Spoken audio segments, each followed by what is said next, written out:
हजरत Junaid Baghdadi रहमतुल्लाह, निधन सन 302 हिजरी, स्थान बगदाद। आपके वर्णन में लिखा है कि आप वलायत काल से पूर्व सैनिक कला और पहलवानी में बहुत विख्यात थे। अपनी शक्ति और वीरता के कारण बादशाह के यहाँ शाही पहलवानों में थे। समूचे संसार के पहलवान आते और आपसे पछड़ कर जाते। अकस्मात एक दुर्बल सा व्यक्ति आया और उसने आकर आपसे कुश्ती लड़ने का निवेदन किया। बादशाह ने उसको देखकर फरमाया कि जुनैद बड़ा शक्तिशाली और बहुत भारी पहलवान है और तू बहुत ही दुर्बल, मुट्ठी भर हड्डियों का ढांचा है। तेरा और उसका क्या मुकाबला? उसने कहा, नहीं हुजूर, मैं तो इनसे अवश्य कुश्ती लड़ूंगा और आप मेरी दुर्बलता पर न जाएं, तनिक कुश्ती करा दें तो फिर आप स्वयं देख लेंगे कि कौन कुश्ती पछाड़ता है। आखिर यह कि बादशाह ने कुश्ती ठहरा दी और सारे शहर में ऐलान भी करा दिया कि आज जुनैद से एक टिड्डा कुश्ती लड़ेगा। अतः नियत समय पर असंख्य जनता इस अद्भुत कुश्ती का तमाशा देखने के लिए इकट्ठी हो गई और बादशाह भी वहां आ डटा। इसके बाद जुनैद और वह व्यक्ति दोनों कुश्ती लड़ने के लिए दंगल में उतरे। जब जुनैद खम ठोक कर उसके सामने आए तो उसने चुपके से उसके कान में कहा कि मैं सैयद हूँ, आले रसूल हूँ और औलाद वाला हूँ और बहुत निर्धन आवश्यकताधारी हूँ। आगे आपको अधिकार है।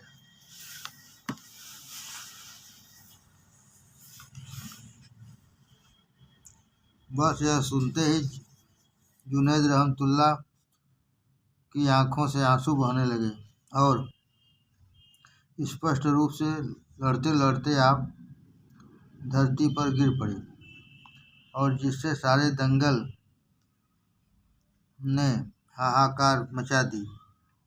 बादशाह ने पुनः कुश्ती कराई।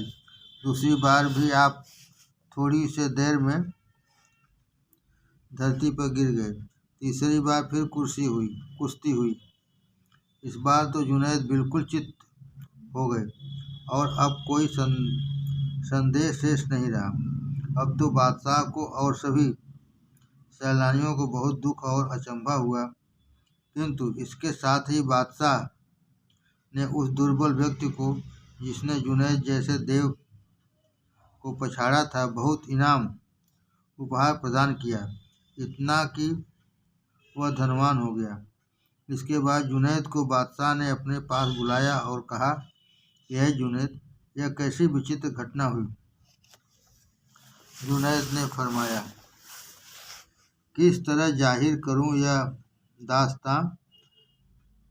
दिल मेरा जिससे है बस नाला कुना।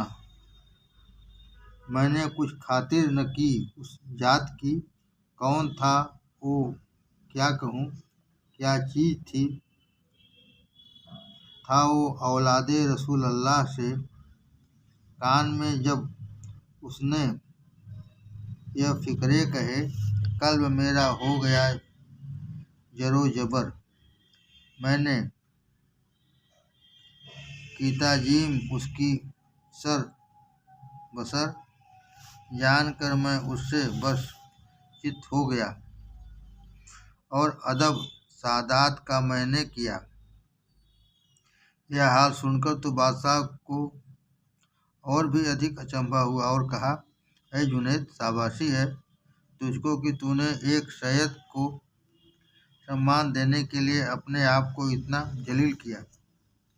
फिर उसी रात हजरत जुनैद रहमतुल्लाह ने स्वप्न में देखा कि जनाब रसूलुल्लाह सल्लल्लाहु अलैहि वसल्लम विराजमान हुए और फरमाया कि साहबा से, जुनैद, तूने हमारी औलाद के साथ बहुत ही अच्छा व्यवहार किया। इसके बदले में अल्लाह चाहे तू शीघ्र ही हमसे आकर मिलेगा। प्रातःकाल जब जुनैद रहमतुल्लाह सोकर उठे तो वह सिर्फ जुनैद ही न थे, बल्कि ख्वाजा जुनैद रहमतुल्लाह सरताशे औलिया थे। अर्थात सुबह उठते ही अपनी सारी पूंजी अल्लाह की राह में लुटा दी और एक टाट का कुर्ता पहनकर हजरत सिर्री शक्ति रहमतुल्लाह की सेवा में पहुंचकर उनके विशेष मुरीदों में हो गए। नज्म: जिसको चाहे खींच ले रहमत में वो, जिसको चाहे भेज दे जन्नत में वो, कोई उसका रोकने वाला नहीं, कोई उसको रोकने वाला नहीं, कोई उससे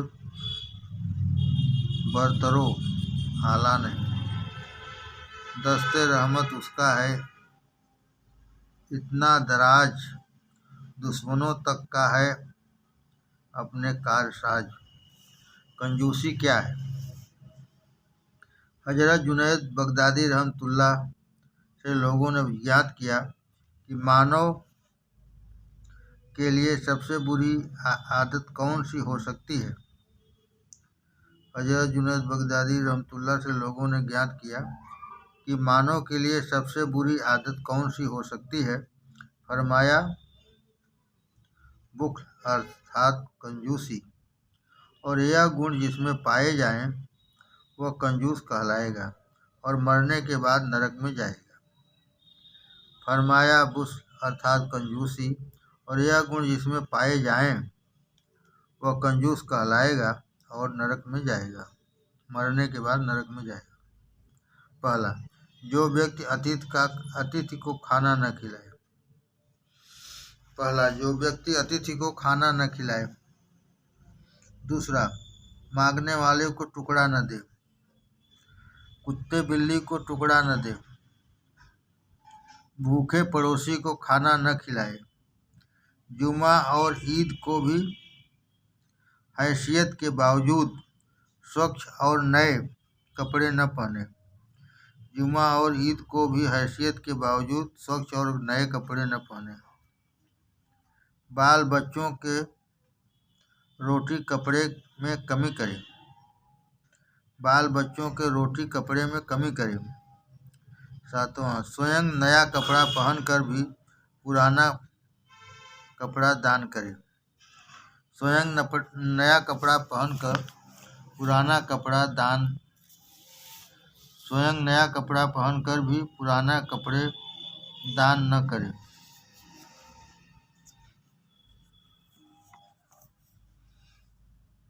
ज़कात की हैसियत वाला होकर ज़कात न दे, कुर्बानी न करे, सदक़ए फ़ित्र न दे, माता पिता की सेवा में कमी करे, हैसियत वाला होकर वलीमा, अकीका, खतना आदि का खाना न खिलाए।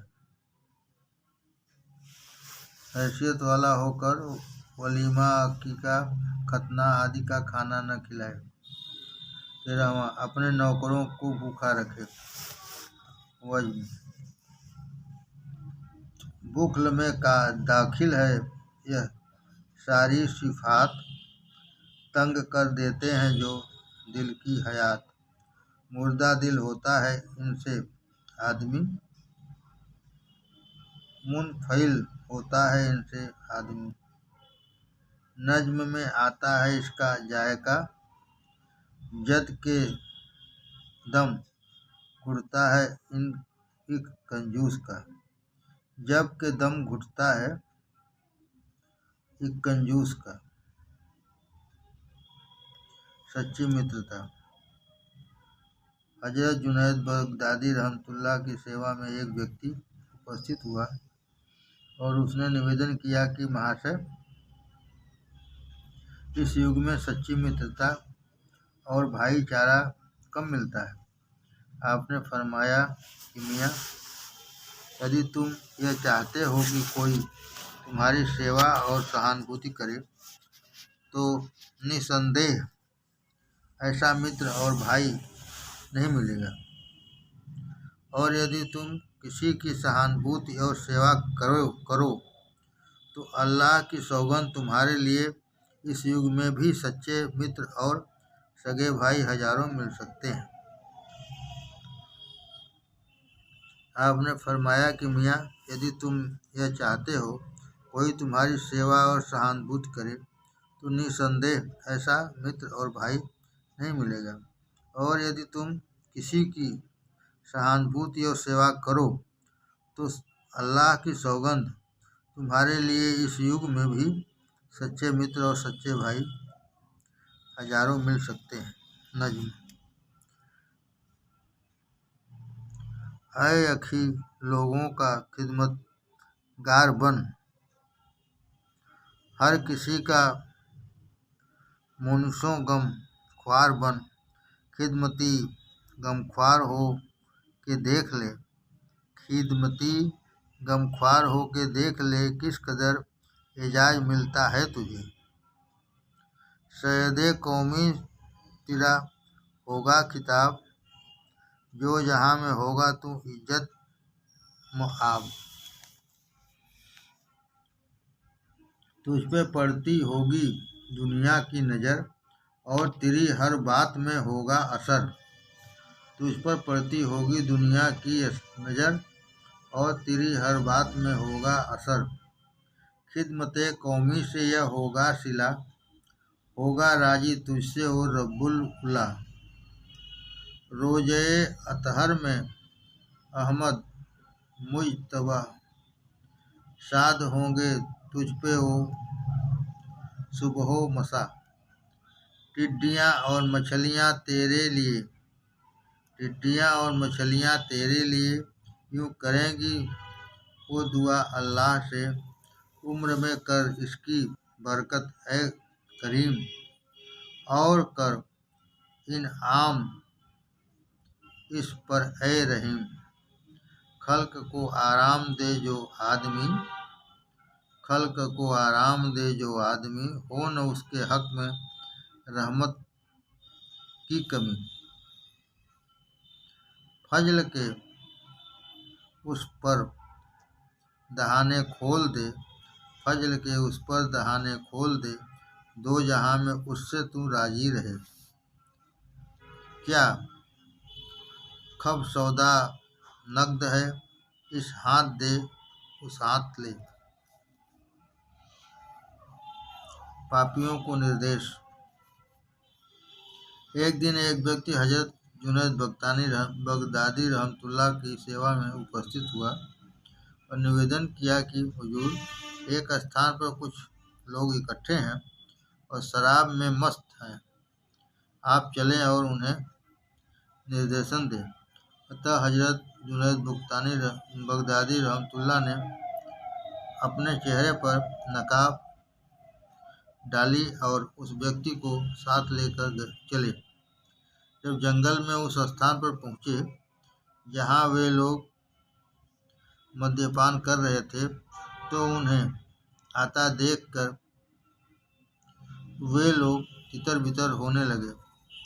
आपने फरमाया, तुम भागो नहीं और मुझसे डरो मत, इसलिए कि मैं भी तुम्हारे जैसे पीने वाला हूँ। यह सुनकर तो वे सब प्रसन्न हुए और सबने चारों ओर से आकर आपको घेर लिया और आपके आसपास बैठ गए। आपने उनसे फरमाया कि लाओ, क्या पी रहे थे, हमें भी पिलाओ। अकस्मात तब शराब समाप्त हो चुकी थी। सबने बहुत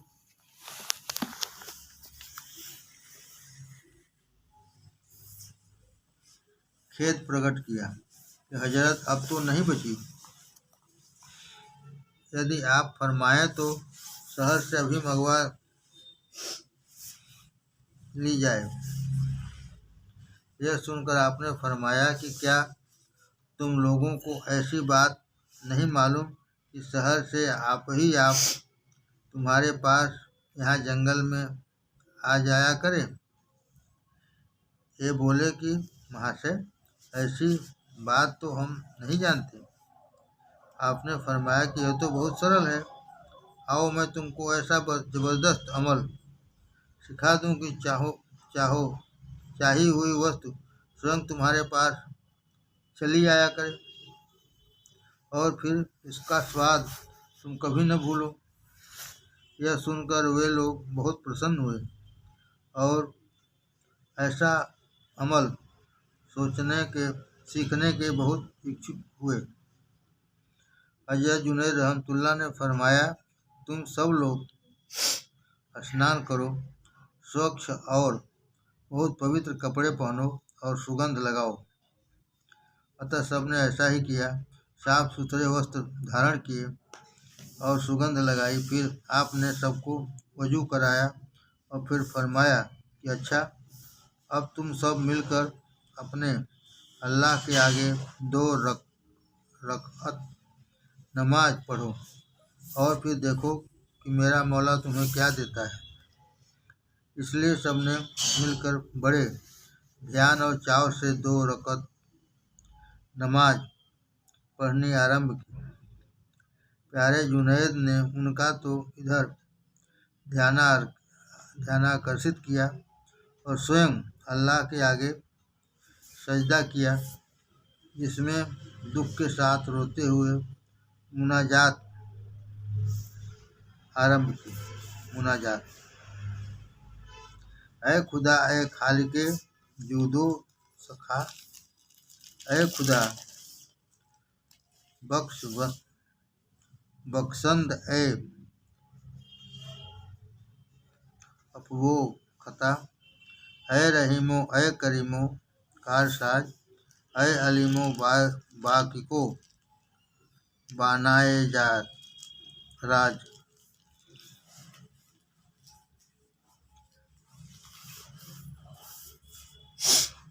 ऐ अलीमो काफिबो दानाए राज, ऐ गफूरो गाफिरो रहमत मआब, बख्शीश का नहीं हद्दे हिसाब, बंदे आजीज का बस यह काम है जिसका तेरे हाथ में अंजाम है। ला झुकाया है तेरी दहलीज पर, आगे तू मालिक है इनका सर्वसर। दामने रहमत में ले चाहे न ले, और रजा अपनी इन्हें दे या न दे। अल्लाह की बाणी। ऐ जुनैद, ऐ बंदे महबूबे रब, सुन निदाए गैब के अल्फाज सब, ले लिए हमने तेरे लाए हुए, सबके सब बख्शे गए। नारे दोजक से बचाया इस तरह, खुल्द का रास्ता दिखाया इस तरह। शेख का साथ। आपके एक मुरीद को शैतान ने इस दुविधा में डाल दिया कि अब तू निपुण और प्रवीण हो गया है और अब तुझे शेख के साथ रहने की आवश्यकता नहीं। अतः इस दूषित विचार के आधार पर वह एकांत में जाकर बैठ गया। रात को आपका वह मुरीद स्वप्न में क्या देखता है कि आकाश से फरिश्ते आए और मुझे एक सुंदर ऊंट पर बिठाकर जन्नत में ले गए और सारे स्थानों का भ्रमण करा रहे हैं। सुबह उठकर उस मुरीद ने सब अपने इस स्वप्न की चर्चा आरंभ की। एक दिन हजरत जुनैद बगदादी रहमतुल्लाह अपने उस मुरीद के पास पधारे जो आपकी संगत से धनाढ्य होकर एकांत धारण कर चुका था।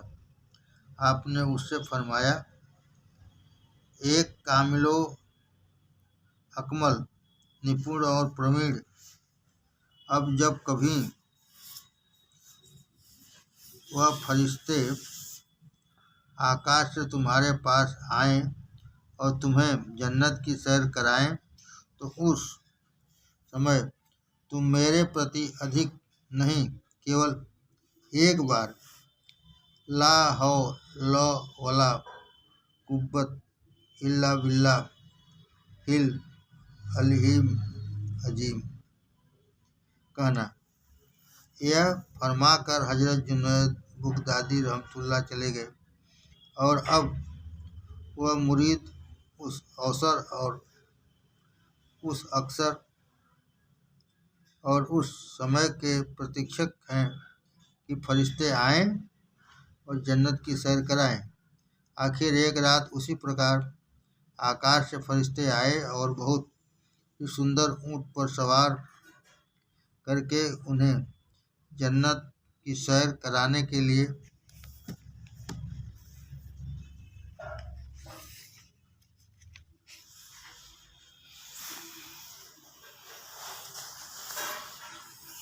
जन्नत फिर ज्ञात किया।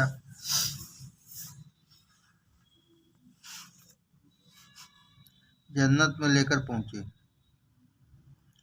मुरीद को जन्नत की सैर करते करते प्रवीण पीर की बात का ध्यान आया और उसी समय उन्होंने लाहौल पढ़ी। बस लाहौल का पढ़ना था कि वह नकली फरिश्ते सबके सब गायब हो गए और उसने अपने आप को देखा कि मैं एक बड़े से घोड़े पर सवार हूँ और हजारों मुर्दों की हड्डियाँ मेरे सामने पड़ी हैं।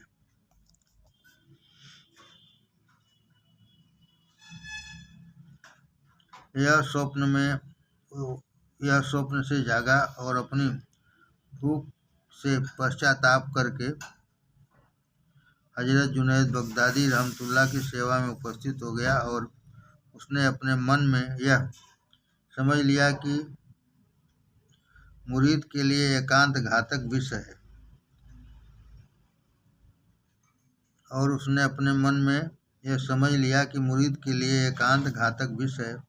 क्योंकि जहाँ वह मनुष्यों से कतराया और शैतानों ने आकर उसे हाथों हाथ लिया। एक व्याकुल बुढ़िया। हजरत जुनैद बगदादी रहमतुल्लाह की सेवा में एक बुढ़िया ने आकर कहा कि मेरा बेटा कहीं चला गया है, आप दुआ फरमाएं कि वह आ जावे। आपने फरमाया, धीरज रख ए बुढ़िया, धीरज रख। बुढ़िया चली गई। कुछ दिन धैर्य धारण किया। जब उसमें बिल्कुल ही धैर्य की शक्ति नहीं रही तो फिर एक दिन पागलों के समान आपकी सेवा में उपस्थित हुई और कहा, ए जुनैद, अब मुझ में अपने बेटे का वियोग सहने की क्षमता बिल्कुल नहीं रही। अल्लाह के लिए आप दुआ कीजिए कि वह आ जाए। आपने फरमाया, ऐ खलीफा, यदि तू अपनी व्याकुलता में सच्ची है तो अपने घर जा। तेरा बेटा इंशाअल्लाह तुझसे आ मिलेगा, क्योंकि अल्लाह ताला फरमाता है, अमम युजीबुल मुजद्दी रजा दाहूं। अल्लाह ताला व्याकुलता और फरियाद को अक्सर सुनता है और उसकी तकलीफ को दूर कर देता है। लिखा है कि जब बुढ़िया अपने घर पहुंची तो देखा कि उसका बेटा बड़ी देर से घर में आया हुआ बैठा है और अपनी बुढ़िया माँ की बाट जो रहा है। एक अल्लाह वाला भिखारी। एक भिखारी कहीं कुछ मांग रहा था उसे देखकर हजरत जुनैद बगदादी रहमतुल्लाह ने अपने मन में कहा कि इसे प्रश्न करना शोभनीय है, क्योंकि यह मेहनत मजदूरी कर सकता है। रात को स्वप्न में आप क्या देखते हैं कि एक बहुत बड़ा बाल आपके आगे ढका हुआ रखा है। बहुत बड़ा थाल आपके सामने ढका हुआ रखा है, जिसकी बाबत आदेश हुआ है कि इसे खा लो। आपने वह थाल खोला तो क्या देखते हैं कि उसमें उसी मांगने वाले का शव उसमें रखा हुआ है। आपने स्वप्न में ही फरमाया कि मैं मुर्दार खाने वाला नहीं हूँ। आदेश हुआ कि है जुनैद, यदि तुम मुर्दार खाने वाले नहीं हो तो फिर आज दिन में तुमने इसे क्यों खाया था। प्यारे जुनैद रहमतुल्लाह उसी समय स्वप्न से जाग उठे और मन में विचार किया कि मैंने आज एक मांगने वाले की बाबत कुछ विचार किया था। यह उसकी चेतावनी है, बल्कि दंड मिला है। उसी समय वजू करके 2 रकअत नमाज पढ़ी और उस मांगने वाले की खोज में निकल पड़े। ढूंढते ढूंढते दजला के तट पर वह व्यक्ति मिला और देखते ही कहने लगा न ख्वाब से क्या रात के तुम डर गए। मुनफइल नादिम जो आते हो चले, मेरे मौला की अनोखी शान है। जुज व कुल क्या दो जहां हैरान है। अज न करना देखना ऐसा ख्याल, चाहे बस कितना ही हासिल हो कमाल। अब न करना देखना ऐसा ख्याल, चाहे बस कितना ही हासिल हो कमाल। है जुनैद, यदि आप उस विचार से पश्चाताप करके आए हैं तो आइए मैं आपसे मुसाफा करता हूँ, क्योंकि वल्जी यकलवदी तौबत अन इबादेहु, अर्थात अल्लाह ताला अपने बंदों की तौबा स्वीकार करता है। बस अब आप आए और याद इलाही में व्यस्त हों। बस अब आप जाएं और याद इलाही में व्यस्त हों। अल्लाह ताला अपने बंदों की तौबा स्वीकार करता है। अब आप जाएं और याद इलाही में व्यस्त हों। केवल अल्लाह धनी है। एक व्यक्ति ने 500 अशरफियाँ आपको भेंट करनी चाहिए। आपने याद किया, ऐ व्यक्ति, तेरे पास इन अशरफियों के अतिरिक्त और भी कुछ पूंजी है। उसने निवेदन किया, हाँ हुजूर, और भी है।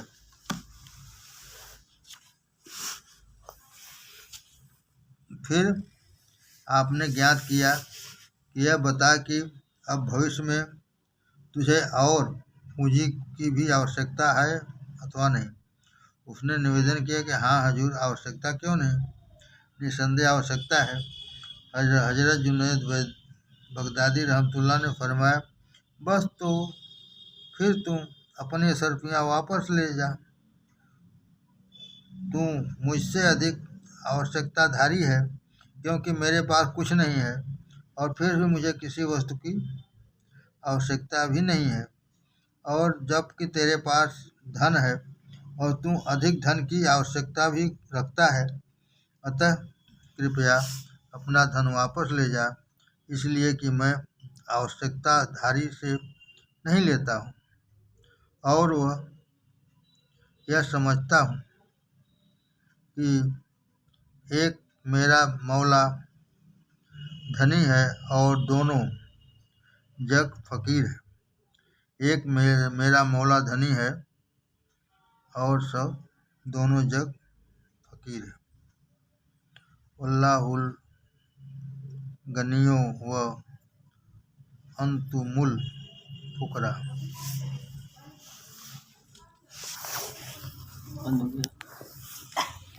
हो गया ये।